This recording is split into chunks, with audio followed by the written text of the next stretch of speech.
Salam Indonesia, salam Nusantara dari Sabang sampai Maroko, dari Miangas sampai Pulau Rote. Mantala iman kita, mantala kasih kita, mantala pengharapan kita.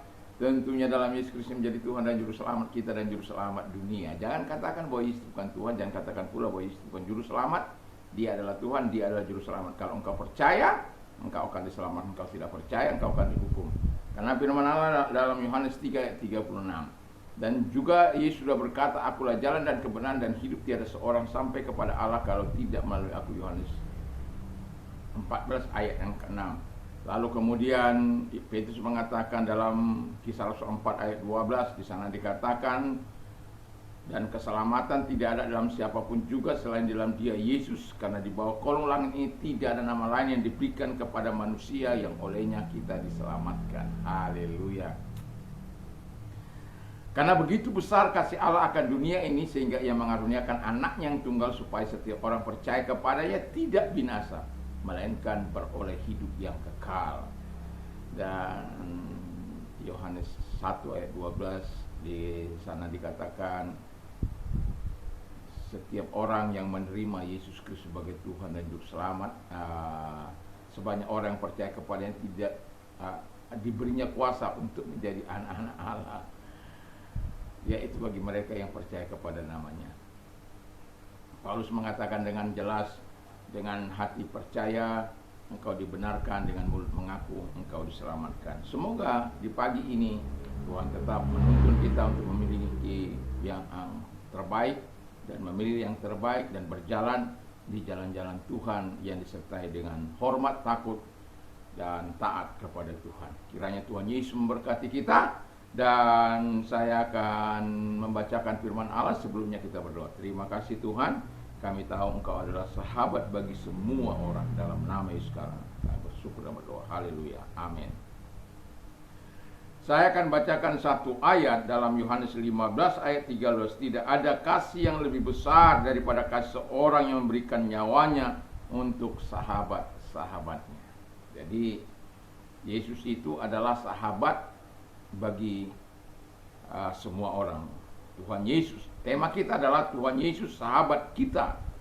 Jadi Tuhan Yesus sahabat kita, Dia sahabat orang berdosa. Itu sebabnya Yesus tidak datang untuk mencari orang benar, tapi orang berdosa. Tetapi bukan pula orang berdosa, orang benar diabaikan, tidak. Jangan pikir oh dia sahabat orang berdosa, sahabat orang benar, oh berarti Tuhan itu pelintak-pelintak.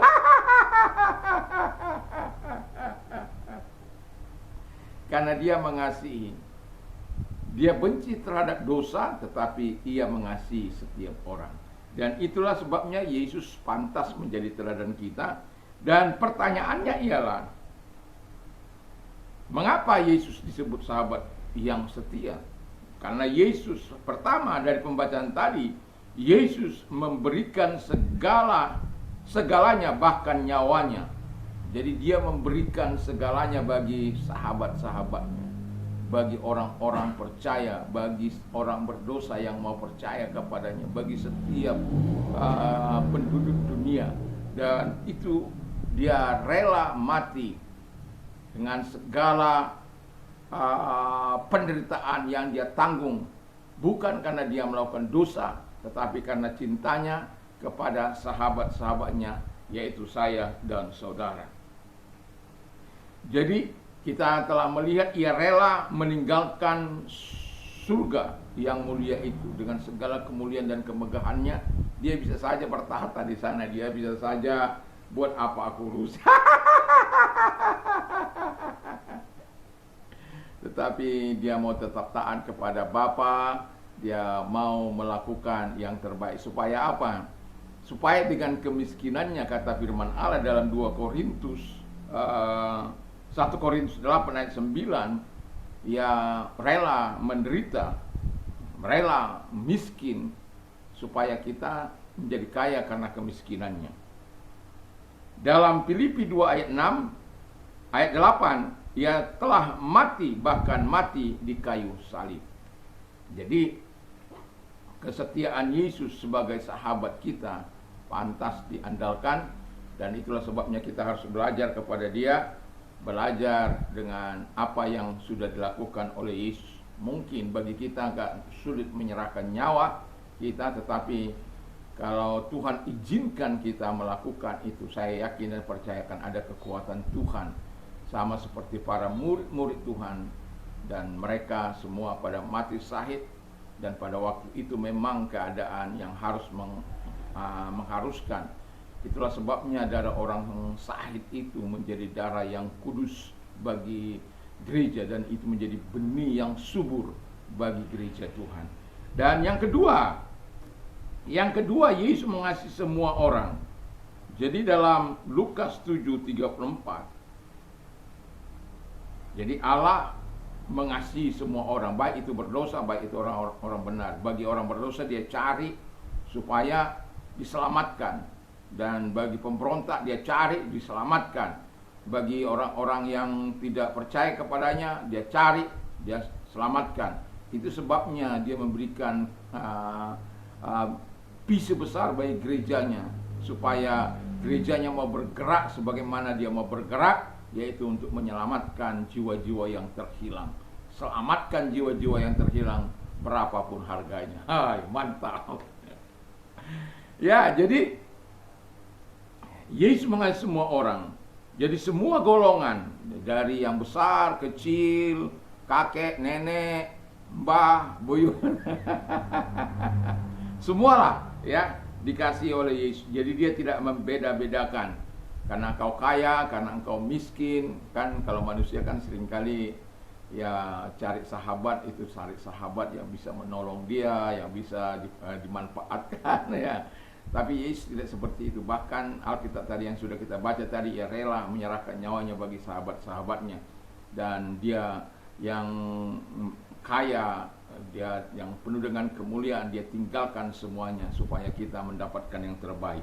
Lalu yang ketiga ialah Yesus mengasihi setiap waktu. Amsal 17 ayat 17.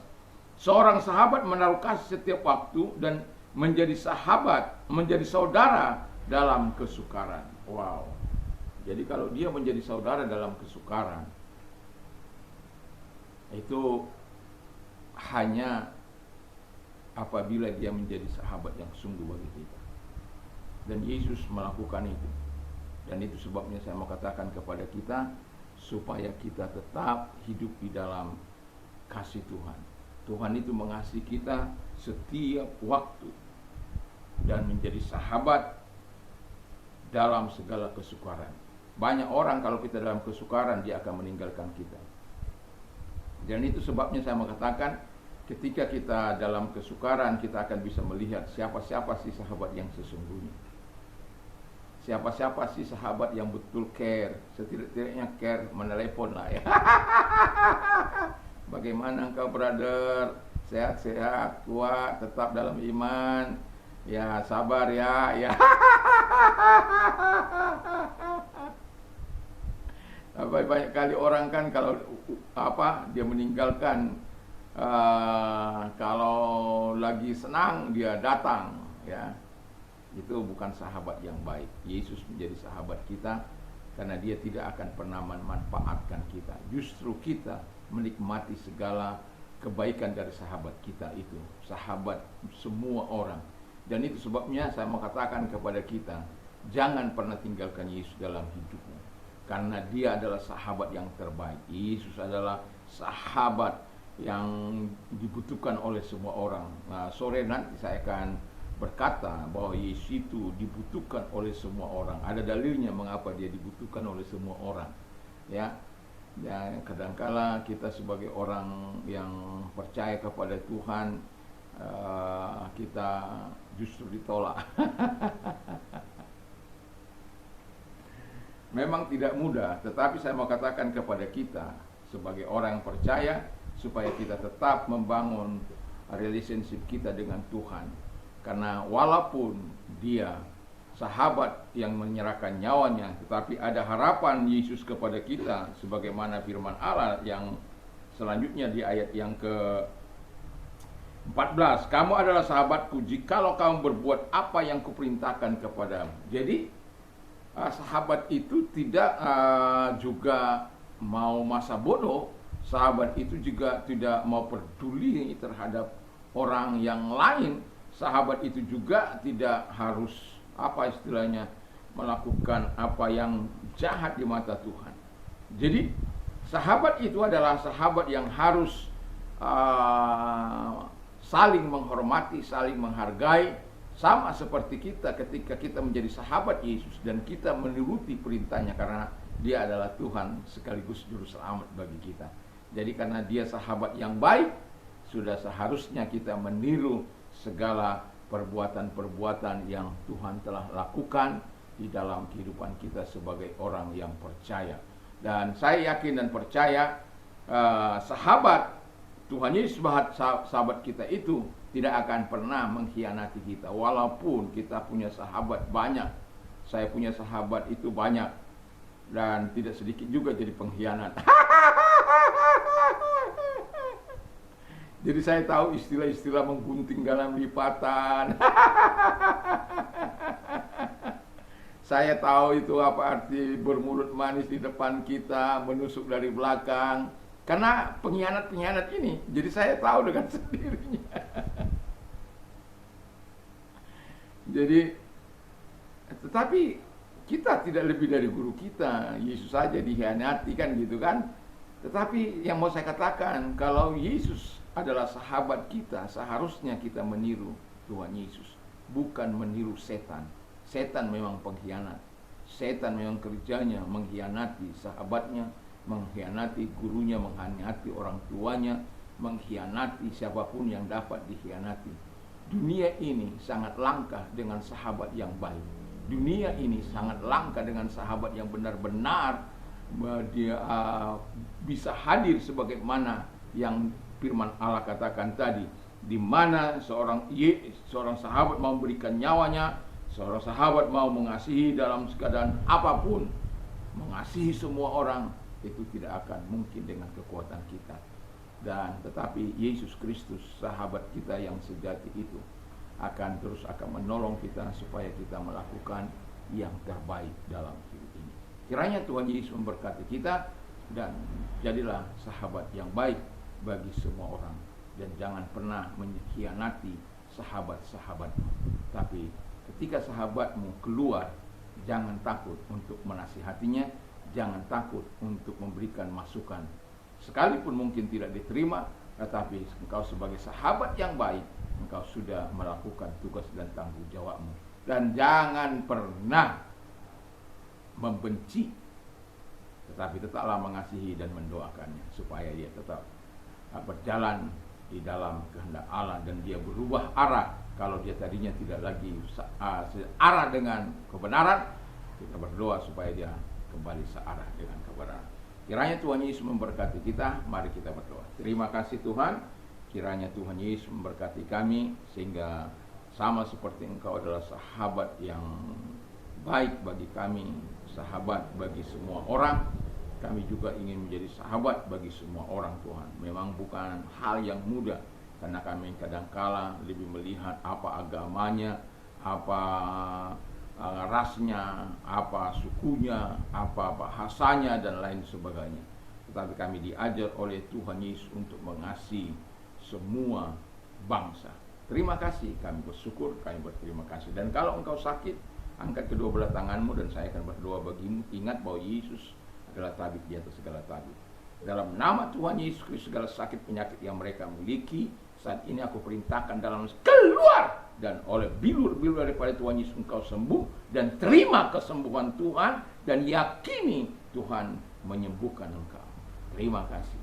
Dan kalau engkau sedang mengalami masalah-masalah pergumulan dalam hidupmu, mari datang kepada Tuhan, angkat kedua belah tanganmu, mari kita berdoa. Terima kasih Tuhan, lihat tangan-tangan yang diangkat kepadamu, menyerahkan diri kepadamu. Kau yang berkata, ketika kami datang, kau memuaskan dahaga kami. Dan kami percaya firman-Mu bahwa pertolongan datangnya dari Tuhan. Itulah sebabnya kami datang kepadamu, dan Engkau menolong mereka sesuai dengan kebutuhan mereka di dalam nama Yesus. Sehingga setiap kami memuliakan Engkau karena pertolongan yang Engkau berikan. Di dalam nama Yesus kami bersyukur dan berdoa. Haleluya. Amin. Selamat pagi, selamat kita beraktivitas tentunya bersama dengan Tuhan. Dan biarlah takut akan Tuhan dan ketaatan Tuhan senantiasa menyertai hidup kita. Mantap, mantap, mantap.